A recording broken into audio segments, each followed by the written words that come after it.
주 그리스도를 믿습니다.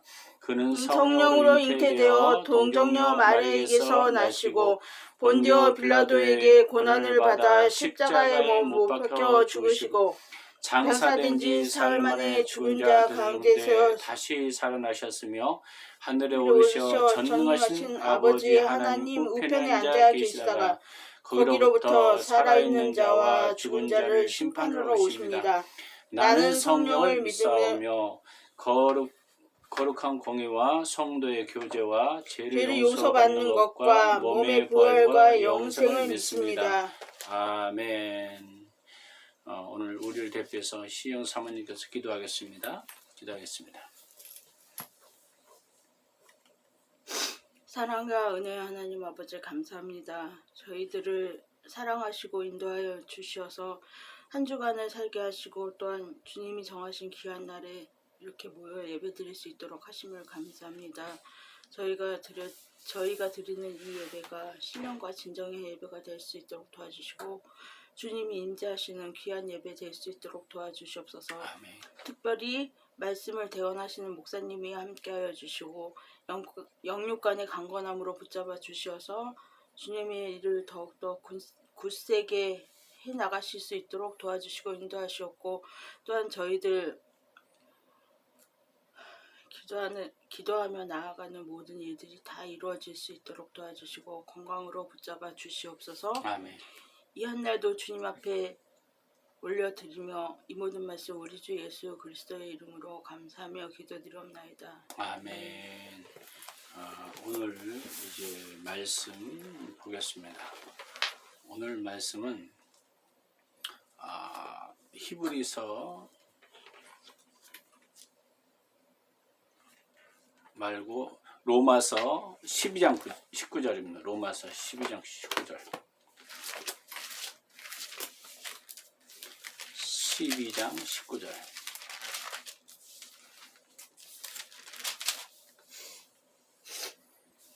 자, 한번 합독하겠습니다. 내 사랑하는 자들아 너희가 친히 원수를 갚지 말고 하나님의 진노하심에 맡기라. 기록되었으되 원수 갚는 것이 내게 있으니 내게 갚으리라 주께서 말씀하시니라. 아멘. 오늘 그 성경에서 우리가 이제 공부하는 것은 근면과 훈련에 대해서 우리가 제자로서 어떻게 성장해야 되는 건가를 했는데 우리가 첫 주에는 근면과 훈련에 대해서 배웠고 지난주에는 고난의 목적에 대해서 배웠습니다. 왜 그리스도인들이 그 많은 고난에는 두 가지가 있다고 했어요. 한 가지는 주님을 섬기다가 십자가를 지다가 당하는 고난과 또 하나는 말씀대로 살지 않아서 당하는 고난이 있다. 이렇게 이야기했어요. 그러나 오늘 우리의 삶에서 여러 가지 주님을 위해서 헌신하다 보면 고난이라는 것이 참 많이 있다고 했어요. 그래서 지난주 얘기했죠. 인자로 말미암아 사람들이 너희를 미워하며 멀리하고 욕하고 너희 이름을 악하다 하여 버릴 때 너희에게 복이 있도다. 그날에 기뻐하고 뛰놀라 하늘에서 너희 상이 큼이라 그리 조상들 선제들에게 이와 같이 하였느니라. 지난주에 그렇게 이야기했고 고난당할 때 도리어 기뻐하라. 예수님이 십자가를 지다 보면 복음을 증거하다 보면 여러 가지 고난이 있다는 거죠. 우리가 옛날에 우리 삶에도 영역이 수고하고 있었다 보면 고난이 따를 때가 있어요. 남모르게 희생하고 봉사하고 그러다 보니까 내 안에는 고난이지만 하늘에는 상이 있다고 이야기하고 있어요. 그래서 우리가 이 땅에 살아가는 삶 가운데 정말 많은 고난이 때로는 있을 수 있다고 그랬어요. 그러나 이 고난 중에서 죄가 있어서 매를 맞고 찾으면 무슨 칭찬이 있어요. 죄 때문에 받은 고난을 하나님이 기뻐하지 않는다. 선을 행함으로 고난을 받고 찾으면 이는 하나님 앞에 아름답다고 이야기했어요. 그래서 예수님이 십자가에서 지신 자체가 우리 모든 사람의 죄를 위해서 고난을 당하셨던 것처럼 그 고난을 우리가 따라가는 것이죠. 그래서 우리가 고난을 통해서 우리 자신을 다시 한번 돌아보는 시간도 우리가 정했습니다. 그 다음에 오늘은 그 고난에 대해서 당했을 때 어떻게 이야기하는가 성경에 보니까 이렇게 얘기했어요. 사랑하는 자들아 너희가 친히 원수를 갚지 말고 하나님의 진노하심에 맡기라. 때로는 내가 원수를 갚고 싶은 사람이 있어요. 나에게 원수 진 사람. 근데 원수를 어떻게 하라고요? 내가 갚지 말고 하나님이 갚아볼게 맡기라고 이야기하고 있어요. 그 이유는 뭐냐면 원수는 하나님 앞에 맡기는 것이 합당하다고 이야기했어요. 그럼 하나님이 갚아줄 것이다. 아랫 사람들이 보여준 고난에 대한 태도는 어떻습니까? 성경에 보니까 모세가 나와요. 모세는요, 바로 왕의 공주로서 왕자로서 굉장히 호화롭게 인생을 살 수 있었어요. 그러나 그 모든 것을 내려놓고 하나님의 백성, 바로 이스라엘 백성과 함께 고난받기로 잠시 제약의 낙을 누리는 것보다 더 좋아하고, 이 땅에 있는 것이 아니라 영원한 나라가 있다는 것이죠. 히브리서 11장 25절에 있고, 욥기서에서 1장 20절 22절은 욥이 겉옷을 찢고 머리털을 밀고 땅에 엎드려 예배하며 이르되 네가 모태에서 알몸으로 나왔은즉 또한 알몸이 그리로 돌아갈지어다. 주신 이도 여호와시오 거두신 이도 여호와시오니 여호와 이름이 찬송받으시로다. 그들이 옳게 여겨. 그래서 우리 욥기에서도 보니까 욥은 열심히 의롭게 살다 보니까 어느 날 사단이 와서 그 가정과 환경들을 정말 어렵게 만들어서 심지어는 악창이 났어요. 그래서 다른 친구들이 와서 네가 죄 때문에 이런 어려움이 있었다 그랬더니 욥은 나는 죄의 문제가 아니다. 주신 이도 하나님이요 취하신 이도 하나님 앞에 모든 걸 맡겼죠. 사단이 주신 고난이었었죠. 사도행전의 5장 40절 41절면 그들이 옳게 여겨 사도들을 불러 채찍질하며 예수 이름으로 말하는 것을 금하여 놓으니 사도들이 그 이름을 위하여 능력을 받는 일에 합당한 자로 여김을 기뻐하면서 공회 앞에 떠나니라. 사도 바울은요 예수님의 복음을 증가하다 고난이 따라온 거예요. 그 당시 초대교회는 예수 이름을 증가하지 말라고 누가 얘기했어요? 그 당시 유대교회 그 바리새인과 서기관들이 예수님을 그들이 믿지 않으니까 예수 때문에 막 고난을 당한 것입니다. 그래서 사도 바울은 굉장히 고난을 당했어요. 예수님 때문에. 스데반도 사도행전 7장 59절 61절 보니까 그들이 돌로 스데반을 치니 스데반이 부르짖어 이르되 주 여호와여 내 영혼을 받으시옵소서. 무릎을 꿇고 크게 불러 이르되 주여 이 죄를 그들에게 돌리지 마옵소서. 이 말을 하고 자니라. 스데반은 복음을 증거하다가 돌에 맞아 죽어요. 그러나 그 천사가 오르락내리락 것을 보여줘 나중에 그러면서 저들의 죄를 저들에게 돌리지 말라고 이렇게까지 이야기하는 내용이 나요. 우리가 보면 욥기서에도 이야기했죠. 욥이 고난을 당했어도 이렇게 이야기했어요. 이 모든 일을 욥에게 범죄하지 아니하려고 하나님을 향해서 원망하지 아니했더라. 여러 가지 어려움이 있고 상황이 하나님을 원망하지 않았다는 거죠. 바울도 이야기합니다. 로마서 8장 18절에 보니까 생각하건대 현재의 고난은 장차 우리에게 나타날 영광과 비교할 수 없다. 11절은 하나님의 상속사 그리스도와 함께 상속자는 하나님께 영광을 받기 위해서는 고난도 함께 받는다는 거예요. 그러니까요 어떤 일을 성취하기 위해서는 열심히 수고하고 애쓰고 그런 고난이 있는 거죠. 그 고난을 잘 통과하고 주님을 따르다 보면 여러 가지 고난이 있다는 거죠. 그래서 이 고난을 잘 극복하면 이 땅에 있는 것이 아니라 영원한 상이 있다 이야기해요. 그러면 고난이 주는 것은 무엇일까요? 히브리서 12장 11절 보니까 무릇 징계가 당시에는 즐거워 보이지 않고 슬퍼 보이나 그 후에 그로 말미암아 연단을 받은 자에게 의와 평강과 열매를 맺느니라. 하나님의 백성이 하나님 말씀대로 살지 않아요. 그럴 때로는 징계가 옵니다. 이게 징계는 그 당시 슬퍼 보여. 내가 이렇게 징계받았지?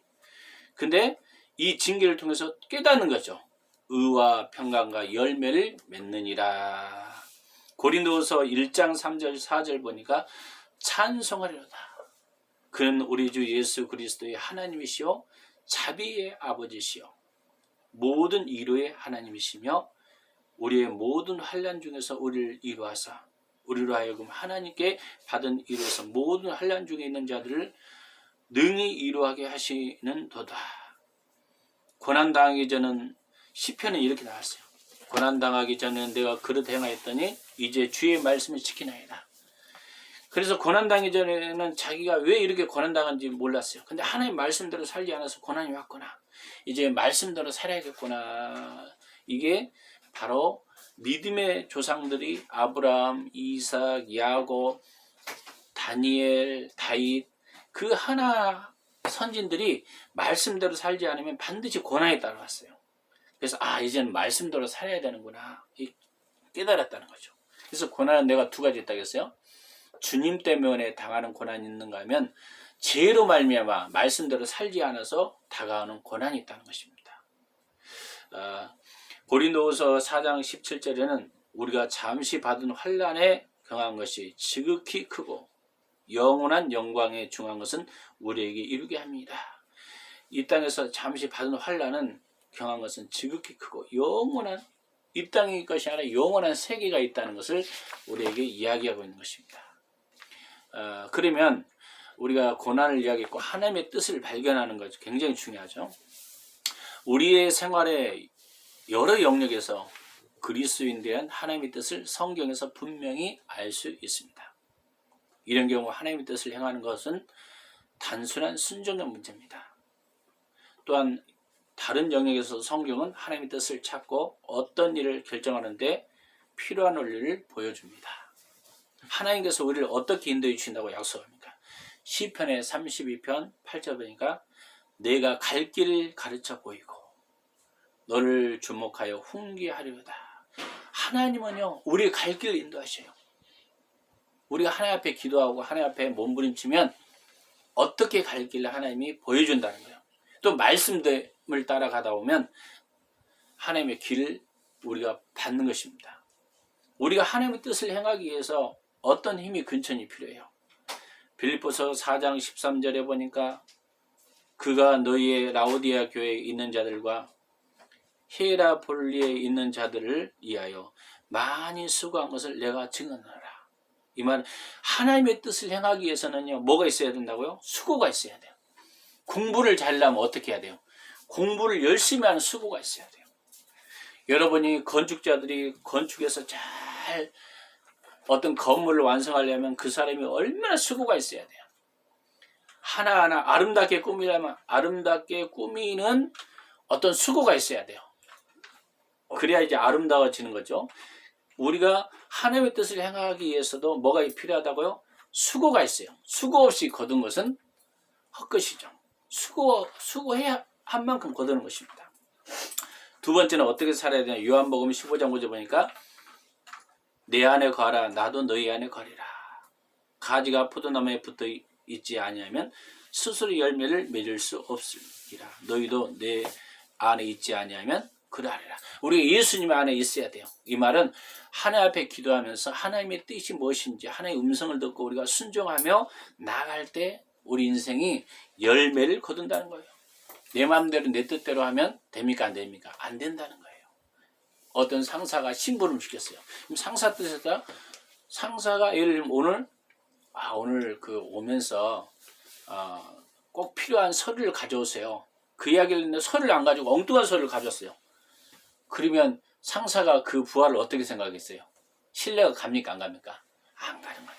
우리 하나님께서도 마찬가지예요. 하나님과 친밀한 교제, 하나님의 소통을 해서 하나님이 원하시는 것이 뭔지를 알아서 순종하며 따라가는 게 굉장히 중요하다고 오늘 말씀하고 있는 것입니다. 하나님의 뜻을 발견하기 위한 조건은 무엇입니까? 로마서 12장 1절 2절. 그러므로 형제들아 내가 하나님의 모든 자비하심으로 너희를 권하노니 너희 몸을 하나님이 기뻐하시는 거룩한 산 제물로 드리라. 이는 너희들 영적 예배니라. 너희는 이 세대를 본받지 말고 오직 마음을 새롭게 함으로 변을 받아 하나님의 선하시고 기뻐하시고 온전한 뜻이 무엇인지를 분별하더라. 예배하는 삶을 살아야 해요. 예배 가운데 우리가 하나님의 음성을 듣고 하나님 우리가 이 땅에 어떻게 살아갈지 알아요. 그러니까 하나님의 뜻을 우리가 알려면 첫 번째는 하나님 앞에 갈 길을 가르쳐 달라고 보여달라고 기도해야 되고, 두 번째는 그 기도하고 하나님의 음성 듣고 우리가 수고해야 돼요. 그 다음에 예수님 안에 거하는 삶, 그 다음에 또 어떤 삶을 살아야 돼요? 예배하는 삶을 살아야 돼요. 너희는 이 세대를 본받지 말라는 거예요. 마음을 새롭게 해서 변화를 받아 하나님의 뜻이 무엇인지 자꾸 내 생각, 내 뜻, 내 과거, 내 어떤 경험, 이게 아니라 주님이 나에게 주신 감동을 따라 우리가 순종하는 게 굉장히 중요합니다. 이 세대를 분발하지 말고 하나님의 뜻이 무엇인지, 오늘 하루도 하나님의 뜻이 뭔지를 분별하는 게 굉장히 중요합니다. 하나님의 뜻을 우리가 알게 되면 하나님 우리를 사용하셔요. 다윗이 하나님의 뜻대로 살려고 몸부림쳤어요. 그것은 어떻게 알 수 있어요? 다윗은 순간순간 그 많은 전쟁에서 승리했는데 하나님 앞에 묻자오되 이런 표현이 많이 나와요. 올라가리까? 싸우리까? 이 말은 하나님 앞에 물어봤다는 거예요. 인생에. 그랬더니 하나님이 어디를 가든지 이기게 하시더라. 여러분 삶 가운데도 하나님이 이기게 하는 삶, 하나님의 뜻대로 살려고 다윗이 몸부림쳐서 다윗은 내 마음에 합한 자다 이렇게 있어요. 그럼 하나님의 뜻대로 우리가 살려고 하면 또 어떤 것이 있을까요? 시편 119편 105편이니까 주의 말씀은 내 발의 등이요 내 길의 빛이니라. 여러분 밤에 등이 없으면 어떻게 될까요? 캄캄해요. 하나님의 말씀 등과 같아요. 그래서 말씀이 그래서 여러분은 오늘도 제가 큐티하고 매일 우리가 생명의 삶을 제가 큐티를 해요. 내 길에 뭐라고요? 빛이라는 거예요. 길에 빛을 안 비치면 돼요, 안 돼요? 여러분 고속도로를 제가 운전하고 할 때 캄캄하고 만약에 그 차의 헤드라이트가 꺼졌다면 어떻게 해요? 갈 수가 없어요. 옛날에 제가 이제 오토바이를 타는데 오토바이가 갑자기 불이 나가버린 거예요. 그래서 어떻게 가긴 갔는데 불빛 박았는데 아슬아슬하더라고요. 왜? 불빛이 없으니까. 130절에는 이렇게 나왔어요. 주의 말씀은 열면 빛이 빛이요 우둔한 사람에게 깨닫게 하나이다. 시편 31편 1절 보니까 그의 마음에 하나님의 법이 있으니 그 걸음을 실족함이 없으리로다. 내 마음에 하나님의 법을 대. 저는 항상 인생의 목표를 세울 때 하나님의 말씀이 뭔지를 계속 찾아요. 제가 때로는 금식도 하고 기도도 할 때 주님 나에게 말씀해 주시옵소서. 그 자세로 성경을 읽어요. 그럼 성경 속에서 하나님의 깨달음을 주시죠. 내가 이렇게 살라고 하는 거구나. 그래서 여러분 인생에 하나님의 말씀대로 살아갈 때 그 걸음이 실족함이 없다는 거예요. 왜? 말씀으로 천지를 창조하셨고 말씀으로 우주를 창조하셨다면 우리 인생에 무엇으로 인도한다? 말씀은 바로 등이다. 등이 바로 하나님의 뜻을 행하는 것이다. 그럼 하나님의 뜻을 알기 위해서 우리는 무엇을 해야 됩니까? 또 한 가지 방법이 있어요. 말씀만 가지고만 될까요? 기도도 해야 돼요. 왜? 시편 143편 8절에 보니까 너희 중에 누구든지 지혜가 부족하거든 모든 사람에게 후히 주고 꾸짖지 아니한 하나님께 구하라. 그러면 주시라. 어떤 문제가 해결할 수 없는 사건이고 환경과 벽이 붙어 있어요. 주님, 내가 어떻게 하기를 원하세요? 도와주세요. 그러면 하나님이 지혜를 주시는 것입니다. 그때마다 지혜롭게 하나님 앞에 구하는 거예요. 그럼 하나님께서 깨달음을 주시죠. 왜? 우리 인생의 지혜는 한계가 있어요. 여러분 세상의 지혜 갖고는요 하나님의 지혜는 따라가지 못해요. 우리가 부족하고 연약해도 하나님 앞에 기도하면 하나님 어떻게 할까 하면 지혜를 주셔요. 근데 솔로몬이 그렇게 지혜로운 사람은 하나님께 지혜를 구했기 때문이에요. 네가 수나 부도 구한 것이 아니라 이 백성을 잘 다스릴 수 있는 지혜를 달라고 했을 때 하나님께서 지혜와 명성을 다 솔로몬에게 주셨잖아요. 우리 인생에도 매일 하나님의 지혜를 구해야 돼요. 하나님 도와주세요. 내가 어떻게 합니까? 어떻게 내 인생 헤쳐나갑니까? 그래야 할 때 하나님께서 지혜를 주시고 여러분 삶에 하나님의 뜻을 발견할 줄 믿습니다. 기도하겠습니다. 오늘도 살아 역사하신 주님 감사합니다. 오늘 정말 예수님의 십자가의 고난에 대해서 그 고난을 통해서 우리도 그 고난의 발자취를 따라가고 고난을 통해서 더 하나님을 알게 하게 하시고 주의 말씀대로 살지 않을 때 여러 가지 고난이 있다을 우리가 알게 했습니다. 그러나 또 고난 뒤에 하나님의 뜻이 뭔지를 또 알게 하신 하나님, 바로 하나님 뜻대로 살려가면 말씀대로 살아가고 말씀이 내 발의 등이요 길이라고 말씀하셨고 마음에 하나님의 법을 둘 때 하나님께서 우리의 길을 인도하실 줄 믿습니다. 그리고 우리가 기도하는 삶, 하나님 앞에 구할 때, 지혜를 구할 때 꾸짖지 않으신 하나님께서 우리의 길을 인도하겠다고 했사오니 매 순간마다 다윗처럼 하나님의 뜻을 구하는 삶 될 수 있도록 은혜 누리시고 오늘 하루도 하나님의 뜻 안에서 승리하는 하루 되게 하여 주시옵소서. 감사와 잘 드리며 예수 그리스도 이름으로 기도했습니다. 아멘. 제가 축도하고 예배를 마치겠습니다. 지금은 우리 주 예수 그리스도의 은혜와 그 크신 하나님의 사랑과 성령님의 감동 감화 내재 충만하신 역사가 오늘 말씀대로 살고자 결단하는 열방비전교 식구들 머리와 이 나라 민족과 국군 장병과 성령 직장과 사업장과 일터와 복음을 증거하는 모든 일꾼들 머리 지금부터 영원토록 함께 있을지어다. 아멘.